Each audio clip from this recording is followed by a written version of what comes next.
And I just want to welcome everybody to our June BAC learning. Uh, as usual, we start as soon as we can after 4 p.m. Irish time, and we will finish on the dot of 5 or just before it to allow you to go on to your next meeting, so you know that your time is valuable and you'll be able to go do it. And the recording is available on our website from probably tomorrow evening or Friday morning. Please keep your microphones off while this session is going to follow a different format. We don't have a PowerPoint presentation. What we're going to have is a fireside chat without the fire, so in your passive house, with Scott and Amy Cornelius. So I'm going to introduce you now to Amy Cornelius. Amy is a sustainability consultant working in the Philadelphia area and in Delaware. And she focuses on delivering sustainable strategies and high-performance construction training. Amy works in several sectors, including single-family and multi-family market rate and affordable housing, houses of worship, and small commercial buildings. She also is active in developing and advocating for new regulations and policies to push for improved energy performance in the built environment. Amy relies on her experience in transportation, marketing, construction, and design to help her think holistically. Amy received her BA from Trinity University and her MBA from Kellogg Graduate School of Management in Northwestern University. She holds a graduate certificate in sustainable design from the Boston Architectural College. Amy is committed to giving back to the community. She serves on the Green Building United board, and I'll allow her to tell you more about that during her little talk, and is an active member of various sustainable business organizations.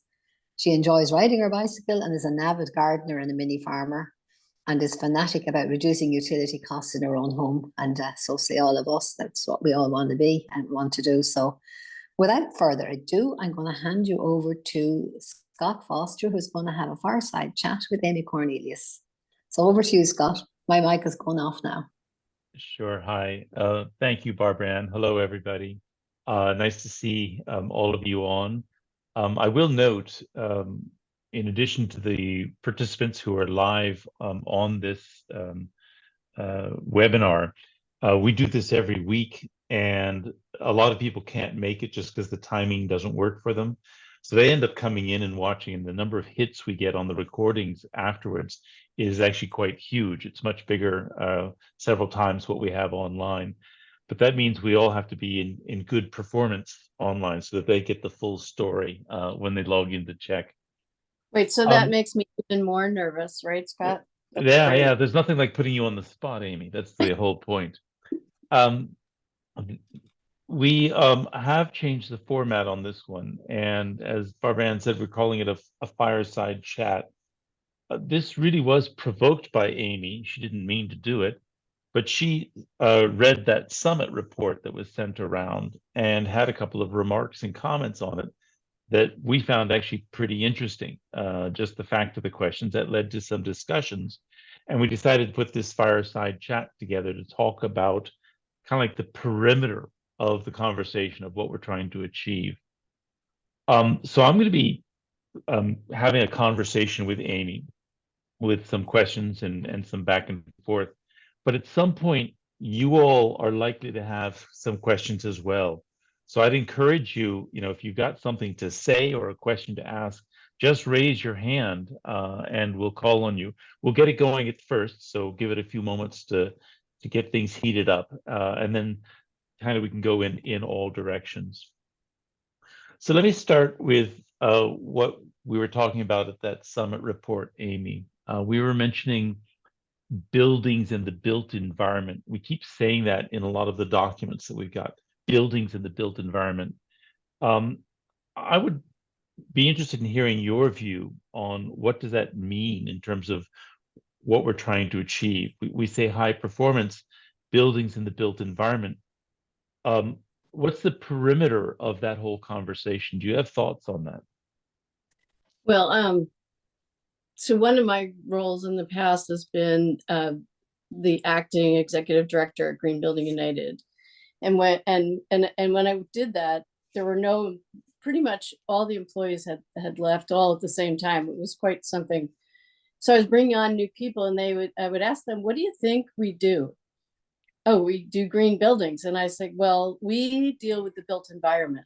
And they said, oh, okay, buildings. And I said, no, look out the window, and every single thing you see out there is part of the built environment, and it's all connected. Those roads, the buses, the cars that are going along, the boat that's flying along, the stream that's going by, and outside that window there was a river. The river that floods, the river that affects this building, and how this building sits within all of that. So to me, the built environment is like a network. A building can never be by itself. One of my friends says the building is always part of a landscape architecture project because it sits on land. The land is connected to the next piece of land, and that land is supported by all the infrastructure in an urban environment, or in a forest, it's connected by all the creatures that are walking by, the birds that are flying through, how the trees interact. So the forest, the urban environment, the rural environment, all these different places are all connected built environments that we've affected. But to me, that's what it is. So when we do a building, we aren't alone. We have to think about all those other things, all those community effects that our building makes and interacts with. Does that sound too trite? I mean, that's the way I really do feel. No, I couldn't agree with you more. I think a lot of folks, when they think about building energy efficiency, they're focused on one structure, and they lose the perspective that that structure is part of a broader structure, a bunch of networks that connect, as you said. And I think that's important as we think about raising their performance. I think, When Scott, that's even more important as we look at microgrids. So Mhm. if we think in terms of energy and microgrids, then we really need to start thinking about our building and community. So we need to think about how it affects all those other things. And then we start to think, how are we affecting water use, water reuse? How are we affecting the delivery of other services, internet services, that sort of thing? And we start to really see that it's a community-based thing, and we need to think that way and how those communities network together. Sorry. That's really important. When I listen to you and I think about buildings in the built environment, and we're talking about sustainability, we're trying to achieve the United Nations Sustainable Development Agenda. And for a lot of Western countries, OECD countries, they tend to think of sustainability purely in terms of climate change. And that seems to be a rather blinkered view. Do you see that as problematic if all we're thinking about is climate change? Do you have any thoughts on that? I think, yes, I do have lots of thoughts about that. I think sustainability started even before climate change, because we realized we needed to move away from fossil fuels just for health purposes. So then we started to really understand that there was climate change and that we needed a reaction to it. But I think I see sustainability as a tool for many different things. But I think sustainability has become an embattled word. And I know you wanted to talk a little bit about policy, but to me, it's so politically polarizing right now. And I would rather see us start talking about resiliency and zero carbon and net zero energy in a way that that resonates with many people. And I think sustainability, so I'm on the review committee for the Green Build Convention that's coming to Philadelphia. That's run by the US Green Building Council.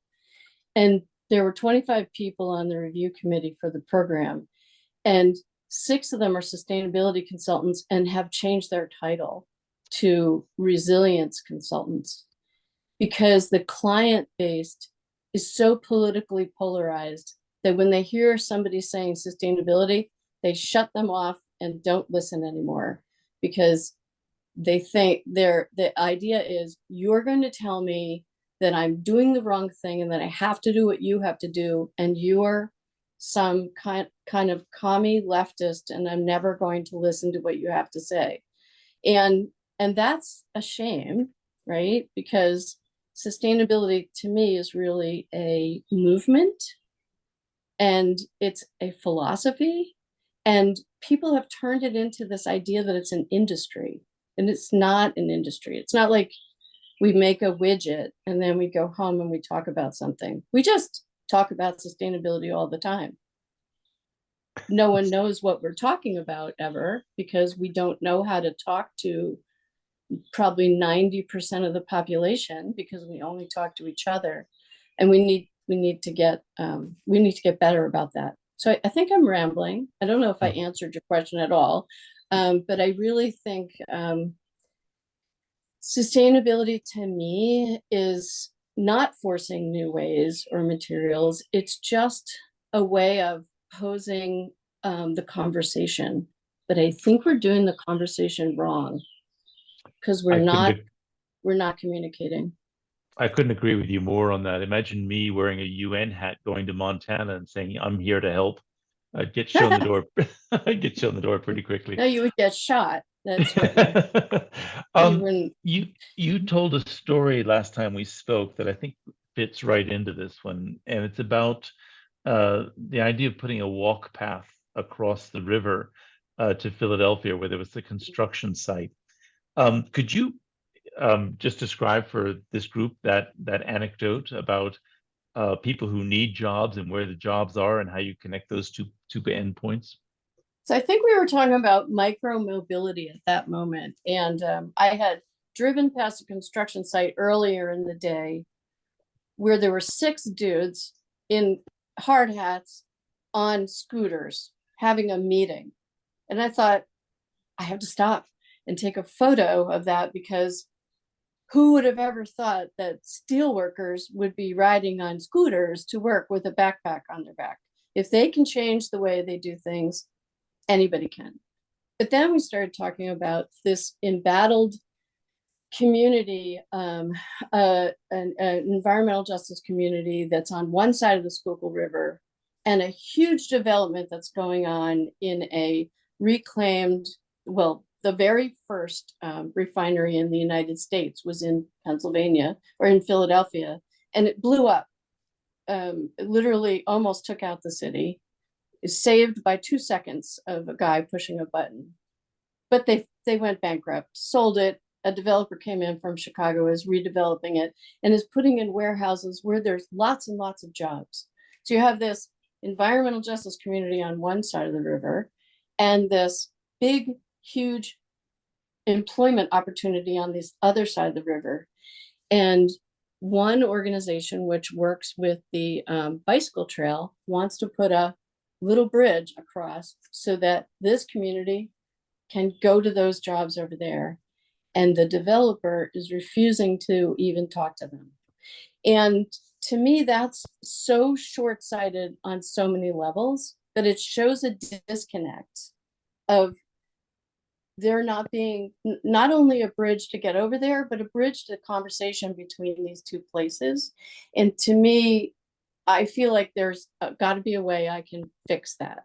So Scott, you didn't know this. I'm putting together a boat tour of the river to show that exact situation to a number of people, from the water department through the city, through designers that are in the city right now working, to see if there's a way that we can create a conversation between these two, so that the developer gets out of their developer head and just wanting to put their warehouses up, and the environmental justice group can communicate with them. There's got to be a way to do that.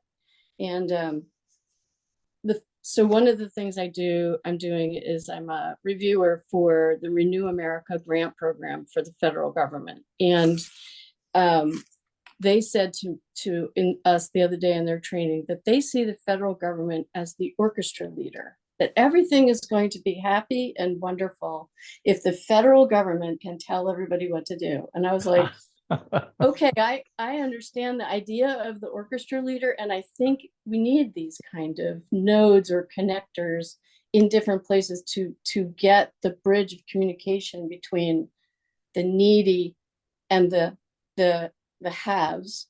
I'm not sure the federal government's the right one, but I liked the idea that they have, and if they keep pursuing it, maybe it'll work out.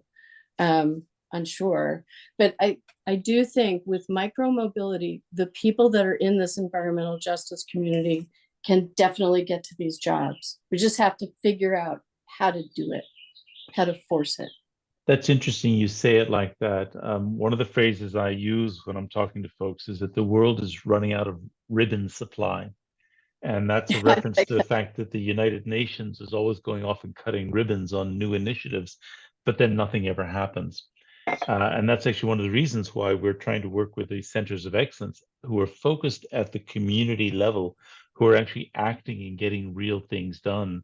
Because you can have a javelin throw at the higher level and kind of the vision setting, but the real actions have to be taken by local players who are making the decisions, hammer in the hands and hitting on nails.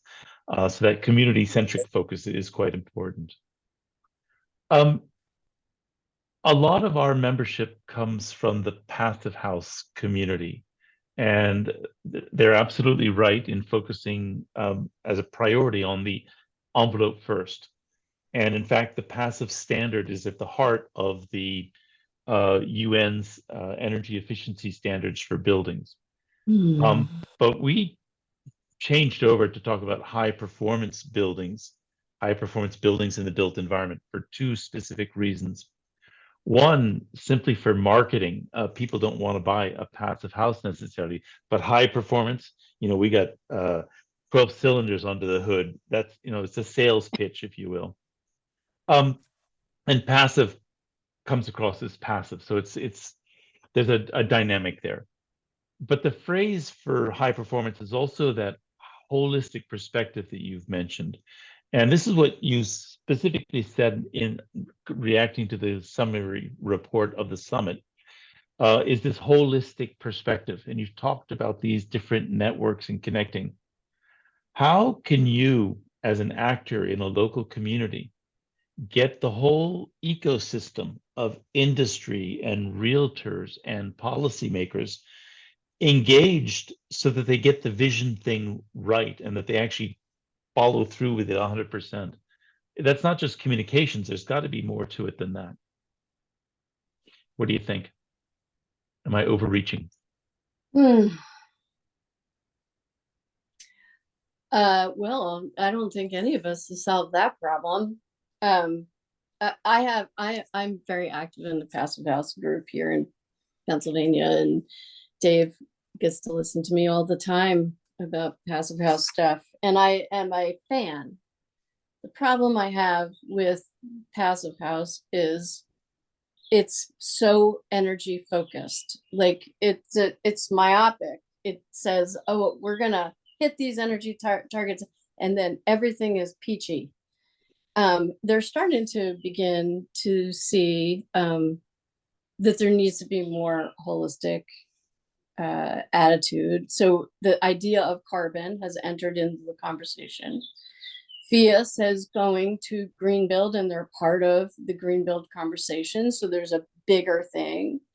FIA is starting to talk to the Living Future group. So they're starting to get out of their comfort zone and see that. I think this group knows about Living Future. Is that correct? Everybody know about Living Future and Living Building Challenge and that idea? All that I can see are nodding yes. Okay, good. Because I think that I have this other friend that calls Passive House the gateway drug to the Living Building Challenge certification program, because you can't really get to it until you get to Passive House levels of energy performance. All that said is we need to, I feel like the organization or the idea of Passive House needs to get over itself, and it needs to get away from just this building and this building and this building, and be more about what are we going to do about the energy for this area? And then how are we going to address all these buildings in this area? And I think the only way to do it is a combination of policy levers and then grassroots efforts, and getting the grassroots to get the developers on board with training, but the policy telling the developers to do it. This is the requirement. So I don't think anybody, especially in the United States, nobody does anything here unless we're told to do it, right? So we don't like being told what to do, but we live to the rule once it's set. So we're not going to we're always going to just do the code thing if we're allowed to just do the code thing. But if the code thing includes the passive house, which we're getting closer and closer to, then we'll do that. But we'll always just do the thing that's the easiest thing, which is to do the code. To me, I mean, the IECC code. So, I don't know how many, is everybody here from the US? No, they're not. There's a lot of folks Okay. from other So countries.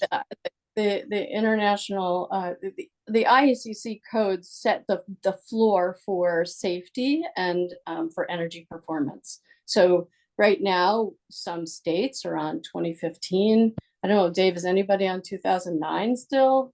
I don't think so, but 2015, it could be 2018, 2021, or 2024, any of those things. And they have all different levels of energy performance that are expected of them. 2024 is actually less than 2021. So we're starting to see adoption of 2021. So like Delaware's taking on 2021, Maryland's on 2021. Massachusetts, Connecticut, I think are all sitting on 2021 and getting ready to adopt 2024. Pennsylvania is stepping towards 2021 in its own little way, especially for commercial, but not residential. So we'll see how that goes. The federal government in its orchestra leader position is saying, you don't get your grant money unless you adopt 2021 in full without any changes. So do it. And so that is actually making this happen, which is really great and supporting us. So if we can get the passive house thing as maybe an overlay code, a stretch code that people could adopt, and we give them market incentives to be able to do it by giving them, money to be able to get over the hump, and then this group and other groups train people so then they what they're doing, then I think we can make a bigger impact. I had a conversation yesterday with somebody. So I've done a lot of construction in my background, and one thing I found in the field is, here's the plans. Why aren't you guys building to the plans? Let's rip that out and put it back in the way the plan says, and find they don't know how to read, or they don't know how to read the plan. But sorry for all the guys on the call, but the macho side is sometimes blocks the ability to say, I don't know how to read a plan. But if a woman comes in and says, hey, let's talk about how to read this plan, and what do you think this says? There's no conflict. It's an interesting, the machismo goes down by notches on the construction site when there's a female construction manager. So maybe we should just have female construction managers from now on. I have no idea. That's like a terrible thing to say, but yesterday I was chatting with somebody about this, and he was like, you know what? You might be right. Maybe we need to step back and teach people how to read a plan before we teach them how to install a window, or while we're teaching them how to install a window, we teach them how to read a plan. Be interesting to hear what Tomas has to say about that idea, about the plan reading, because it's kind of scary to think that we want to train all these people and they might not even know what we're talking about. That's actually a very interesting proposition on your part. It's not trying to get equality in the construction site simply for saying that we've got equal numbers of men and women, but there's a dynamic that's actually beneficial to the outcomes, that you should seek that diversity because it changes the equation enormously. And I like that argument. That's a very effective one. Definitely changed the dynamic. You've said this a couple of times, and I'm going to come back and insist on it. It has a lot to do with communications. On the one hand, you've got the policy side, and people are running around saying, the flavor of the month, and they go off on a vocabulary talking about the flavor of the month, and next month it's going to be a different flavor. And it's going to be renewables, it's going to be electric vehicles, it's going to be resilience, it's going to be sustainability. And for the construction guys, they just want to go off and get it built cheap and sell it expensive, and that's their focus. So there's two challenges that I see that I've heard from you. One is the language side. How do you keep it simple, clear, and end objective oriented? And on the other hand, how do you overcome some of the blockages? You have tree huggers on one side and pillagers on the other side, and we want not villagers, pillagers on the other side. How do you get those two communities acting in their own self-interest to deliver the outcomes that that people require? And I think part of it is just going to be a communications challenge for people who are talking, but also an education challenge. And I think what you're trying to do, I don't know if you've had any specific results in the training you do, which bits and pieces are most effective? I was thinking about this, and I started thinking about how you've lived all over the world. So you know how you're a native speaker and there's some foreigner shows up and they don't actually speak the language, but they're trying to, and you watch somebody who's dealing with that situation, who doesn't often deal with somebody different. They start shouting at them. Like if I shout in English loud enough, you person that has a Hispanic background will understand what I'm saying, or you French person, or you whatever, are going to understand if I shout at you. And I feel like that's what we're doing right now. We're shouting at each other, and nobody's hearing what we're saying because we're shouting so loud. We can't even hear ourselves talk.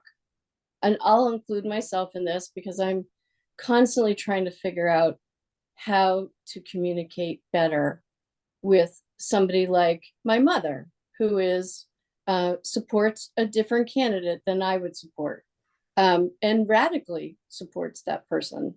And I try not to shout. I try to talk about what the issues are and why it would be important to her.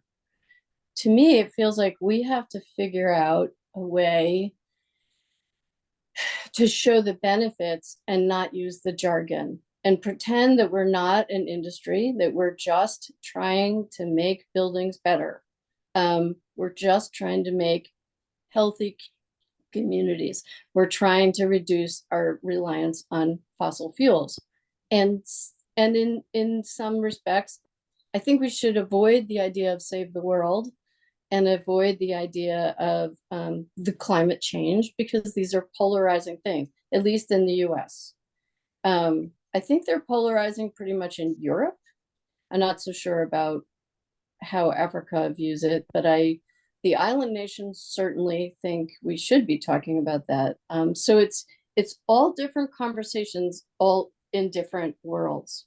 And we're all looking at the world from a different lens. I don't know how we communicate in one way to get all those people on board, but I do think that if we switch it to, we want your family to be happy, healthy, and live a good life, that resonates across all of this. And to do that, we want to get rid of the fossil fuels. To do that, we need to make these buildings more energy efficient. And to do that, we need to adopt, but we can't say what I just said. We can't say we need to. what we need to figure out is how to say together we will, and not we need to, like, not like we need to change it to this is happening it at this moment, at this second, we're doing all these great things together rather than what we're planning to do. And because I think that is a problem, because when we say, if it's like talking to a toddler, right? You never tell a toddler, do you want to do this thing? Because the toddler is going to do their own thing. You say, we're going to do this thing, or we are doing this thing. I think if we're more directive, we are making these buildings energy efficient, and here's how. We are addressing the issue of affordable housing, and here's how we're doing it. We are making these just economic and environmental justice moves because of this. Is that too wild? No, that's great. One of our board members, Michael Bennett, when I was director for the energy group in the UN in Geneva, he took me to visit some houses that he had built that meet these various standards. And the idea was that I would interview the occupants. And these people were just waxing rapturous. They were just delighted. They were all blue collar. I don't know if they could read the plans or not, but what they talked about were all of the things you've just mentioned. One, their energy bills had just gone through the floor. Indoor air quality was hugely better. So their clothes, when they hung them out to dry, they were still clean when they were dry. No health issues for the kid. One thing after another. And the best news about it was this was social housing. So they were low income housing. So they were calling up the authorities, the people who were on the waiting list, and saying, move us lower on that list because we want one of those cool houses. We don't want one of the traditional houses. And my point there is that I've been accused, Bob's been accused of talking funny, a bit of an elitist conversation with our vocabulary and our accents. These people are speaking it just the real McCoy straight out of their mouths. And if we can get them to be getting some of those messages out, then I think more people might believe it. It's a pretty cool effect to see. Well, Tomas had that dude, the construction guy, talking on one of his videos. Naomi, was it in a Maine training, or was that, I think it was a Massachusetts training? Tomas had this video of this guy that was one of the crew members, and he was talking about what they were doing, and he was so excited about putting in this window, and I was like, that's the guy that should be talking to everybody, because he's speaking the correct language, the way he spoke, the cadence, every single thing about him screamed, I do this for a living, and I'm convinced. And I thought, we need him as our poster child. He's their poster child. I've got a load more. Definitely not Bob. We can't let Bob do that. No, not let Bob. I've got a load more questions here that I'm going to go through, but I do want to invite the audience. If you either want to come in with a comment or a question, just raise your hand and I'll call on you. Don't be shy, for sure. I see Mike has put a comment in the chat that you'd be welcome to read as well. Bob and I were speaking last week about this issue of buildings in the built environment. And we came to the conclusion that a building is like a cell in a body. Yes. And the whole built environment, it's all of these networks, it's the food being brought to the cell, the nutrition, the water, the air, what's being removed away from it. And that cell can't live in isolation. It has to be part of this bigger thing. So when I think about the phrase that we use a lot, which is done right, if we were to do things the right way, there's not one way to do it right. There are lots of ways of doing it right. But if so, done right, we should be able to deliver on mobility. Everybody today wants to buy and own an electric vehicle, but I'm not sure that's a sustainable solution. How does mobility get done right when you're planning a community, planning a city, urban design? That seems to be a huge task that most places get wrong. The one place I've seen it getting right is actually Hong Kong in China. You have any thoughts about that? Done right on mobility? I think that they're very different conversations if you're in an urban environment versus a rural environment, especially in the US, which is enormous. So if we wanted to go city to city, what is done right? Is it a train, a bus? Is it your car? Unsure. If you're in an urban environment, I think the done right goes down to micro mobility and the support of mass transit.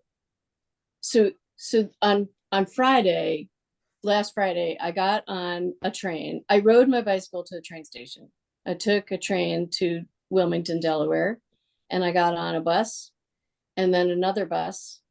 And then I got on my bicycle and rode. So it was 2 buses, 10.5 miles of riding, and a train to be able to get to the beach.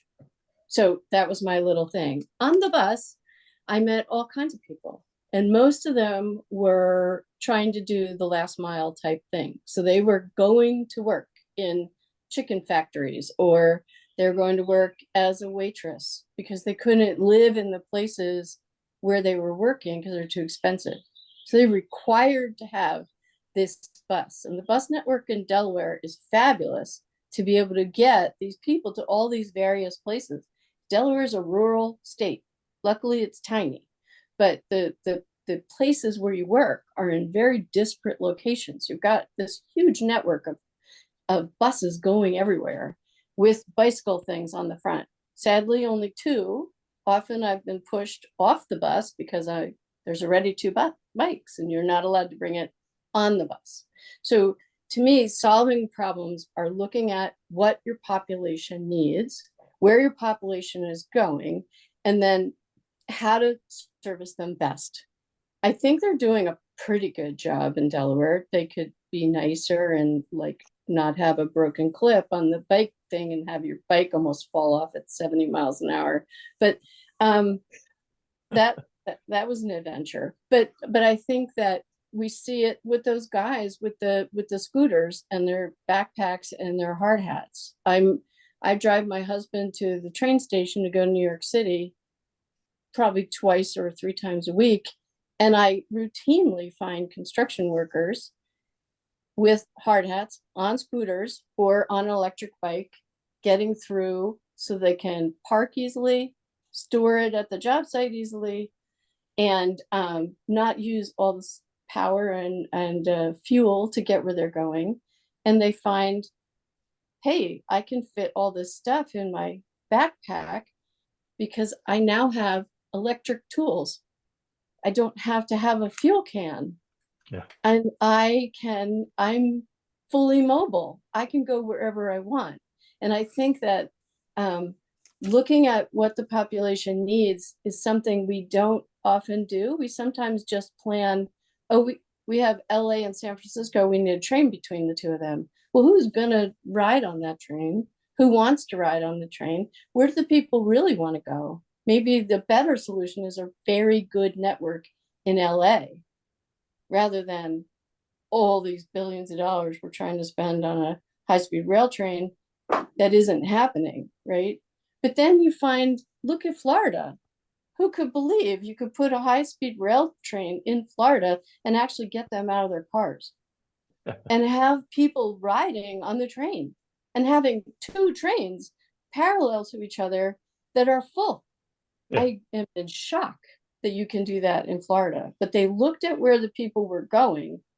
They analyzed it from a business standpoint. So, Scott, one thing you don't know about me is I'm a rabid capitalist. I mean, I really do believe in capital markets. I'm pretty liberal person, but I believe in capitalism, and probably lost half the people on this call just now. But I do think that the markets can help. And down in Florida, the solution for Brightline was a market solution where they looked at the markets and they figured out where the train should go, and they solved the problem. So that's, to me, from a transportation standpoint, you can't have an urban environment without strong transportation that meets the needs of the people. You also can't have a mega metropolis like Boston to Washington, DC without a really good transportation system. And we kind of sort of have that with Amtrak. I have my own feelings about Amtrak, but more from an operational standpoint than anything. But we do have that in corridors where they're necessary.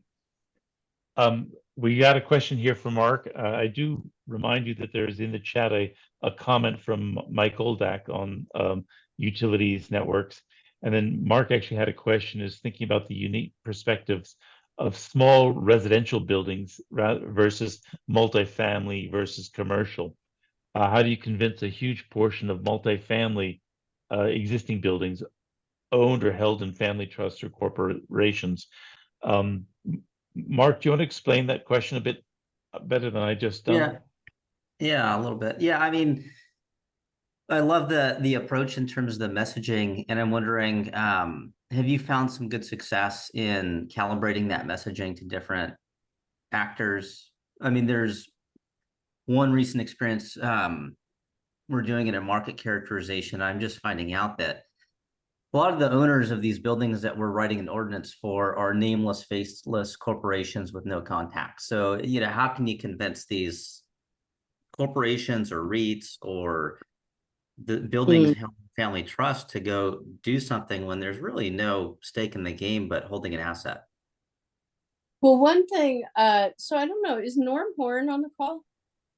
I don't see him. I think so. So Norm works with New Ecology in Delaware and Philadelphia. And they are working with a family trust, which I'm not going to say the name, but it's a trust that is working in the affordable housing world. And they switched the way they do the utility billing into the actual rent, so that it's not it's on them, the utility bill, rather than it is on the tenant.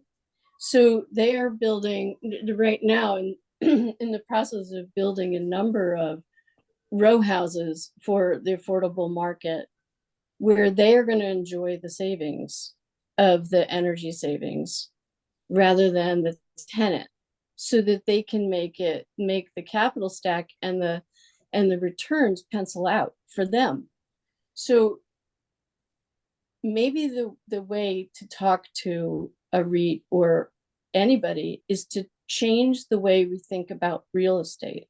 So I didn't mean to get into this, Scott, but my thing is the marketplace has changed. The commercial real estate has changed so dramatically since COVID that one of my degrees and one of my jobs in the past has been commercial office building management. And in that, you're always sitting there trying to figure out what your return is going to be for whoever owner is that you're dealing with.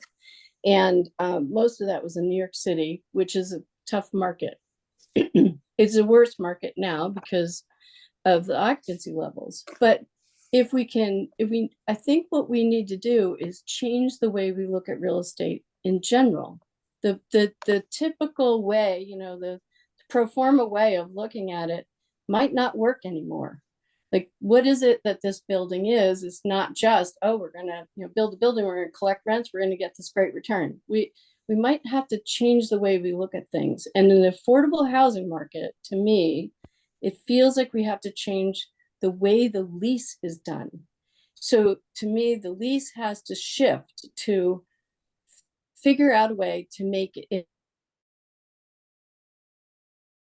older to be able to do it. And if it's a separate benefit of the utility savings going to the tenant, well, then it's never gonna pencil out. But if we can give them a small incentive to do their planning upfront, like some money upfront, just as a grant, to be able to do the extra planning and energy efficiency work, and then let the market go by changing the lease structure, so that the utility benefit goes to the builder, then we start to see a positive return. maybe after a year or two, but we start to see that positive return. I don't know if that is answering your question, Mark, Yeah, but that's that's the way, helpful. Yeah. Yeah, that's the great. way Yeah. I've been thinking about it. We'll have to scratch our heads a little bit on the regulatory impacts and the legal and municipal code prohibitions on doing that, but it's a good idea. Um, There's just different ways of thinking about it. And then if you said, okay, I did the energy efficiency work, and now this same developer in Wilmington got really excited with this idea and now has built a solar plant, big, huge solar plant, because he got so excited. There's a couple of things. Do you mind, Scott, if I just, these are crazy ideas that, but I'm going to get one last question before, but go ahead. okay, so one thing is you own the solar plant. You own the solar plant and sell the energy to the people. So you hold it as a separate company outside of the affordable housing thing. Maybe put it someplace else or rent yourself the rooftops. And then you're enjoying the annuity of the energy purchase from the people that are in the place. And then my other idea, which is a little crazy, but it has to be a big development to do this, is you lease. This happens in Europe, but you lease the things. You don't buy the things. So if you have a central plant, you could lease all that equipment and not own it and not have to have the upfront investment in that plant, so that maybe Honeywell or Mitsubishi owns the whole room where that plant is, and then you just pay them a rental fee. Over time, it's going to cost you less, and they're going to come in and do the work, and they'll switch out the equipment when it's time to switch it out. So you can reduce your total ingoing investment, and you can increase the amount of revenues that you're getting by a shift in the lease and a creative way of doing the plant. And you could carry that. So I have somebody that I've been working with a foundation here in Philadelphia, who's actually going to lease out all the equipment. They're going to lease out their commercial kitchen, and they're going to lease something else. Oh, the solar plant. So they don't have any of that upfront money going out. And it's kind of exciting to think that you could change the way you think about real estate. To me, it's exciting. Let me shift to one other. I see another question in the chat, but I do want to get this question into you though, because it was the one you wanted to. John Bootland has put a comment in the chat. Please don't miss that one either. The question I wanted to ask you, Amy. Am I supposed to be reading these things? 4x80. I want to ask you about 4x80, and this is the issue of done right on water. And you were very enthusiastic about 4x80. I thought I'd give you an opportunity to explain it and tell us about the water challenge that we face in the built environment. So I was for this foundation. So I'm bringing together experts to come and deal with grantees for this foundation. And so we're sitting there in one of these. It wasn't a charrette. I've been calling them tabletops, but it's basically a charrette. So we're sitting there talking, and one of the experts, who's a water person, a water engineer, says, well, we're right now designing for 4 feet of sea level rise by 2080. And she just threw that on the table. I had not heard this new number. And I said, wait a second, Michelle, hold on, go back. What did you just say? She said, oh yeah, for any calculations we're doing for new buildings, we are using 4 feet by 2080. I was like, does anybody know that besides you water engineer people? I thought everybody did. So I'm pretty clued in, Michelle. I hear a lot of things. I never heard that before. So 4 feet by 2080 is significant. And if we could communicate that to people, what the effect that is and what the land loss is and what the peril of different buildings is, we would be in great shape. So I created a little logo, and I have been making buttons, been giving them to people. I'm sorry, I'm not wearing one right now, but I went to Temple University to do a presentation to the Sustainability Club, and I told them this 4x80 thing, and they said, "Why is no one telling us this? We are Well- students, and we have to do something about this." Let me come Scott's- in on a couple of points. First of all, that's a bit over a meter 20 rise in ocean levels by 2080, and that's enormous. 65% of the people who live in Florida live today within 3 feet of high tide. So if you're talking 4 feet, you're going to have to move 65% of Florida's population. That's enormous. And so Delaware has this problem. So until a couple of months ago, you weren't allowed to say sea level rise really in Delaware, in the government and universities. But all of a sudden, they've gotten religion and they're talking about it. To talk about what climate migration is going to mean to the world and to the state and to all of us. Because so Philadelphia thought at the beginning of this climate change conversation that we would have 20,000 climate immigrants come to Philadelphia. Now Philadelphia is talking about 50 to 60, I don't know, 1,000 people moving out of Philadelphia for climate migration. So the ramifications of 4x80 are huge. Now they're thinking about switching it to 6 feet by 2080, which scares the heck out of me because my basement is going to be filled with water. That's a reality. It's water So tables it's- coming up, not just the tide coming in. This is something that I talk all the time about. So I'm working with a waterfront corporation. I said, it's not just sea level rise. It's the pressure from sea level rise to the water table. It's tidal flows that come through.